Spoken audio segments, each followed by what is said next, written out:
tayo sa labas ng Eden Court.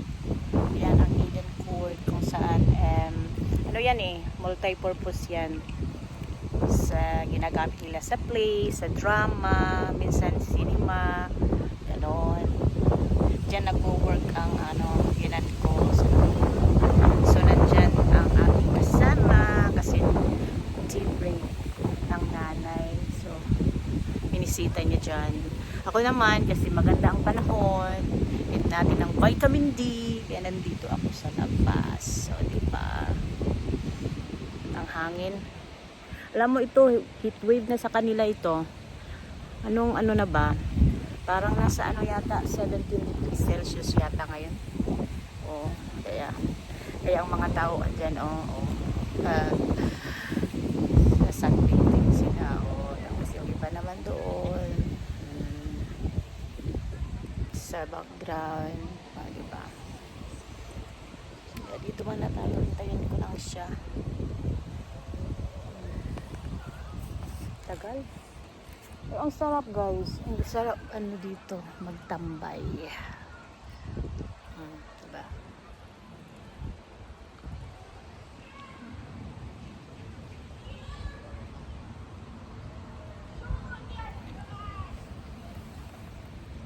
Ay, dami pala tao ngayon sa Eden Court.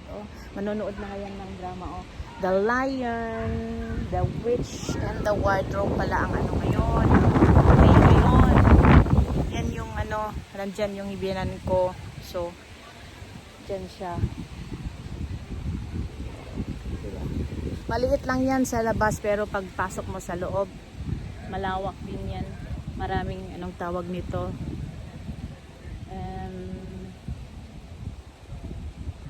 Hindi ko alam ang tawag nila doon. Dyan mga tao. Nanonood sila ng play.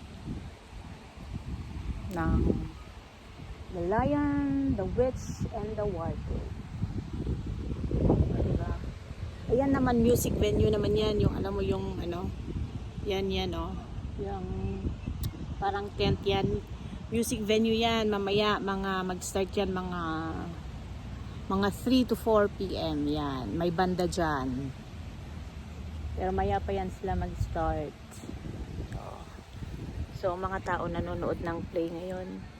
Hanggang 10 yata. Dyan din kami nanood last time. Pero wala kaming ticket ngayon kasi mahal. Mahal ang ticket ng ng play na yan. Nasa $60, 60 pounds yata. Kasi yung last time, yung pinanood namin nasa 40, pero ngayon parang 60 yata yan.